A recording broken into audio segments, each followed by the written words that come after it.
Start करते हैं chapter 1 the living world class 11th। What is living? Living क्या है, हम इसमें ये पढ़ेंगे।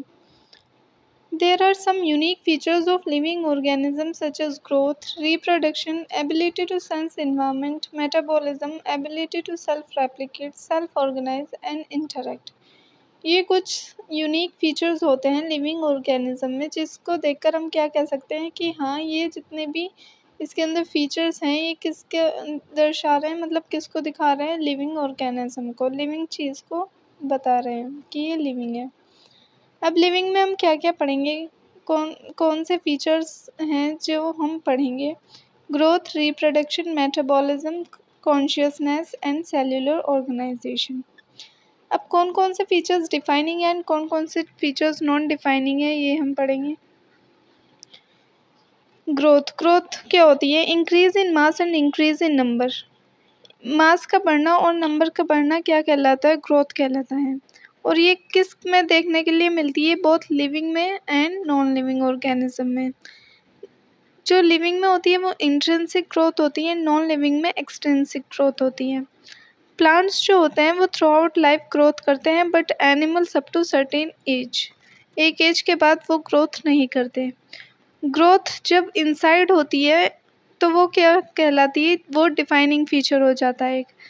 अब हम एग्जांपल लेते हैं, एक सैंड है, सैंड में क्या हो रहा है, वो कुछ टाइम बाद सैंड के पार्टिकल वहाँ से उड़ के चले जा रहे हैं विंड के साथ, तो वो कहीं जाकर अलग जगह क्या बना लेंगे, एक सैंड का एक बड़ा सा चट्टान बना देंगे, तो वो क्या हो जाएगी? ग्रोथ, एक्सटेंसिव ग्रोथ हो जाएगी। तो ये क्या है? ये डिफाइनिंग फीचर नहीं है, बट इन एनिमल्स ये क्या है? हमारा डिफाइनिंग फीचर हो जाता है इनसाइड वाली ग्रोथ का, पर ये भी प्रॉपर नहीं है। इसके बाद हम पढ़ते हैं reproduction, production of progeny of same kind. ये किस किस में देखने के लिए मिलती है? Living organism, but some exceptions, इसकी भी कुछ एक्सेप्शंस होती हैं, जैसे कि infertile human couples, mules and sterile worker bees. Multi cellular भी रिप्रोडक्शन भी होता है एंड यूनिसेल्यूलर भी होता है। मल्टी सेल्यूलर में क्या होता है? Production of progeny. यूनिसेल्यूलर में थ्रू सेल डिवीज़न होती है। अब ये जो हमने पढ़ा अभी कि mule worker bee, infertile human couples जो होते हैं वो रिप्रोडक्शन नहीं कर पाते। ये क्या होता है? इसी वजह से हमारा जो रिप्रोडक्शन है ये एक नॉन डिफाइनिंग फीचर है।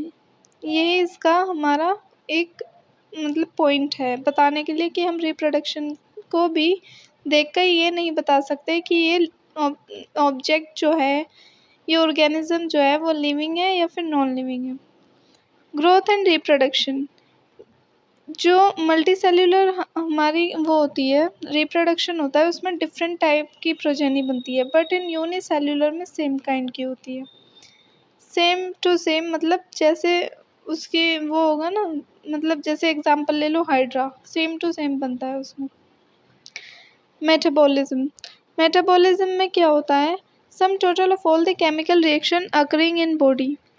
ये किस में देखने के लिए मिलता है? Unicellular as well as multicellular organism में। Metabolic reactions essentially occur in living organism, but metabolic reaction can be performed outside living organism। जो मेटाबॉलिक रिएक्शन होती है वो लिविंग ऑर्गेनिज्म के बाहर भी हम परफॉर्म कर सकते हैं, एग्जांपल लैब्स में कर सकते हैं। So metabolic reaction inside the cell, cellular organisation is defining feature. जो इनसाइड द सेल होती है वो क्या होती है? डिफाइनिंग होती है, और बाहर जो है वो डिफाइनिंग नहीं होती। कॉन्शियसनेस, कॉन्शियसनेस क्या है? एक डिफाइनिंग फीचर है। अब देखते हैं कैसे। Ability to sense their surrounding, environment and respond, animals, plants, prokaryotes. Only human self consciousness, only humans ऐसे होते हैं जो सेल्फ कॉन्शियसनेस होते हैं। बट अगर एक पेशेंट है वो कोमा में है, वो क्या होगा? उसके अंदर कोई भी सेल्फ कॉन्शियसनेस नहीं होगी, नो सेल्फ कॉन्शियसनेस। अब देखते हैं हम बायोडाइवर्सिटी। 1.7 to 1.8 मिलियन स्पीशीज अभी तक क्या हो चुकी हैं? पाई जा चुकी हैं। आइडेंटिफिकेशन एंड नोमेनक्लेचर, अब हम ये पढ़ेंगे। Before nomenclature identification should be done. Nomenclature से पहले हमको आइडेंटिफिकेशन करनी होती है। Scientific names are based on agreed principles and criteria which are provided in ICBN International Code of Botanical Nomenclature for plants। ये किसके लिए होती है? प्लांट्स के लिए होती है। And ICZN International Code of Zoological Nomenclature, ये किसके लिए होती है? एनिमल्स के लिए होती है। Systema Naturae, title of publication of Linnaeus. इन्होंने एक बुक लिखी थी जिसका नाम था Systema Naturae. Universal rules of nomenclature. अब हमें नोमेनक्लेचर करनी है तो उसके यूनिवर्सल रूल्स हैं कुछ। Biological names are generally in Latin. जो बायोलॉजिकल नेम्स हैं वो लैटिन में लिखे जाते हैं, और अगर हम उनको हाथों से लिखेंगे, हैंड रिटन होंगे, तो वो किससे में लिखे जाएंगे? इटैलिक्स में। दे आर लैटिनाइज्ड और derived from Latin irrespective of their origin. ये लाइन बहुत ही ज़्यादा इंपॉर्टेंट है, क्वेश्चंस भी आते हैं इसके ऊपर। The first word in a biological name represent the genus. जो फर्स्ट वर्ड होता है बायोलॉजिकल नेम में, फॉर एग्जांपल मैंजीफेरा इंडिका, तो उसमें जो एम है, मैंजीफेरा है, वो क्या है हमारा? क्या रिप्रेजेंट कर रहा है? Genus. Well the second component denote the species epithet. जो इंडिका है वो क्या रिप्रेजेंट कर रहा है? Specific epithet. Both the word in a biological name when hand written are separately underline. जब हम उनको हैंड राइटिंग से मतलब हाथों से लिखते हैं तो वो सेपरेटली अंडरलाइन किए जाते हैं। और प्रिंटेड इन इटैलिक्स, और प्रिंट किस में किए जाते हैं? इटैलिक्स में, to indicate their Latin origin. The first word denoting the genus. जो फर्स्ट वर्ड है वो क्या डिनोट करता है? Genus. Start with capital letter. Example लिया था हमने मैंजीफेरा इंडिका, तो इसमें जो मैंजीफेरा है वो एम जो है वो क्या होता है? कैपिटल लेटर में लिखा जाता है, और ये क्या रिप्रेजेंट करता है? Genus. While the specific epithet क्या था हमारा? इंडिका, वो किससे स्टार्ट होता है? स्मॉल लेटर से स्टार्ट होता है। Based on characters, organism are classified into different taxa. Taxonomical hierarchy. अब हम क्या पढ़ेंगे? Taxonomical hierarchy. इसमें क्या क्या आता है? Kingdom, phylum, class, order, family, genus, species. As we go from up to मतलब ऊपर से अगर हम नीचे की तरफ जाएंगे तो क्या होंगी? हमारी कॉमन कैरेक्टरिस्टिक्स इंक्रीज होती जाएंगी, और अगर हम नीचे से ऊपर की तरफ जाएंगे फ्रॉम स्पीशीज टू किंगडम, तो हमारी जो कॉमन सिमिलैरिटी है वो क्या होती जाएंगी? डिक्रीज होती जाएंगी। तो अब हम देखते हैं kingdom, phylum, class, order, family, genus, species. ये तो हमने पढ़ लिया। स्टार्ट करते हैं स्पीशीज से। Basic and lowest category. ये क्या है? बेसिक है एंड लोएस्ट कैटेगरी है। स्पीशीज से हम जाते हैं genus. Comprises a group of related species. Genus to family comprises a group of related genera characterized on the basis of both vegetative and floral characters. Family to order has related families characterized mainly on floral characters. Order to class has assemblage of related orders. इसमें क्या हो रही है? हमारी जो common characteristic हैं decrease होती जा रही हैं। Class to phylum for plants division is used has related classes and then kingdom.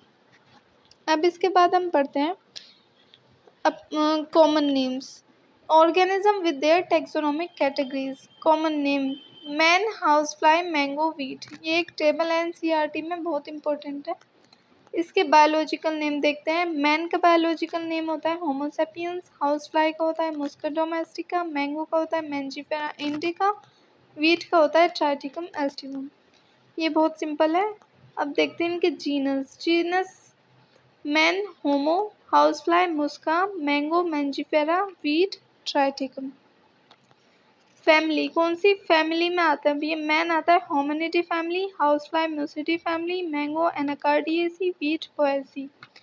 Order कौन से ऑर्डर में ये लाई करते हैं? Man Primata, housefly Diptera, mango Sapindales, wheat Poales. Class man के कौन सी क्लास में आता है? Mammalia, housefly Insecta, mango Dicotyledonae, wheat Monocotyledonae. Phylum और division man Chordata phylum, housefly Arthropoda, mango Angiospermae, wheat Angiospermae. अब देखते हैं हम जीनस।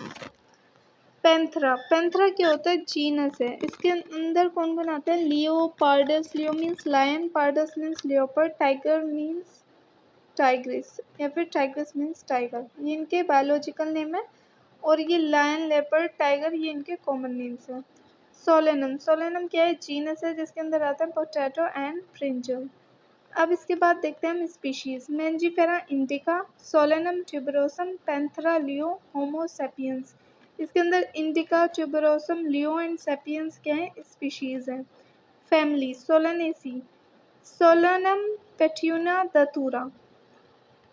फेलिडी के अंदर कौन कौन आता है? Felis, Panthera. Class Mammalia, Primata Carnivora, Primata Carnivora क्या है? ऑर्डर है और ये किसके अंदर आता है? क्लास मैमेलिया के अंदर आता है।